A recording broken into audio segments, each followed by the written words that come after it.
How do you feel that today, and it's going to be a theme of this hour, right, is that at the start of the show I showed representatives of the Queensland, West Australian, Victorian governments who already 3 days into merely threats of economic retaliation for displeasing China, they fold.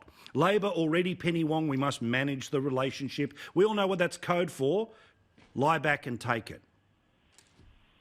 Well, Paul, there's two things to say about that. Number one, some aspects of the conduct we've seen from the Chinese ambassador and other Chinese representatives has bullying connotations. They're trying to bully us into certain positions. And the one thing you don't do when you're being bullied in that fashion is to show a sign of weakness and say, oh, please don't do that to us. I mean, it's only going to encourage more of it. So it's the wrong approach. We've got to be steadfast here, reasonable, but steadfast with our positions.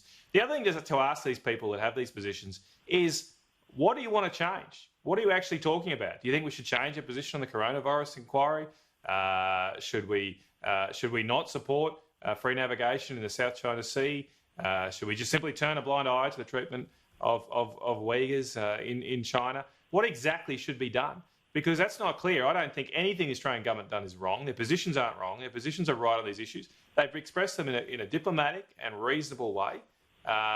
So what exactly is the problem you've got with Australia that the Labor Party seems to have across state governments and now at the federal level too? Yeah, and it's this thing too, Barnaby, where, again, I understand the immediate self-interest that people talk about. Penny Wong yesterday was saying we need to talk about an Australia-China relationship not in the 3-year cycle, but in the 30-year cycle. Well, OK, but these are two conversations happening at once. A conversation about an inquiry into a virus that's killed 300,000 people is not about a conversation about our manufacturing sector. But already the attempts to blur the lines that apparently one is now indivisible from the other, that's just simply not true. Well, I think that everyone understands, especially the United States, that the coronavirus has killed more people than the Vietnam War, the Afghanistan War and the Iraq War combined. So, it's had real consequences. And this has to be conveyed quite clearly. There's not just another day in the park. This one has been devastating. There are so many people who lost their lives. Economies have been absolutely smashed. And what I think we have to do is we have to understand in this debate the meat workers and the abattoirs who would say, well, if this goes pear-shaped, we don't have a job. Because, see, I can beat my chest. I can be really brave about this because ultimately, it might force cattle prices down for a while and it might cause a bit of grief. But I've got to speak in a way that the meat workers understand because they're the ones whose heads are actually on the chopping block. So we have to work with the United States. We have to work with other countries. I think there has to be a very honest conversation with China where you say, look, you're a superpower. You've got to start acting not only as a superpower in strength, but a superpower in your philosophy and a superpower in how you deal in a new global environment. But I think the first start of that conversation has to be with people, whoever they are, who trust China. And I'm going to pee in my own pocket here.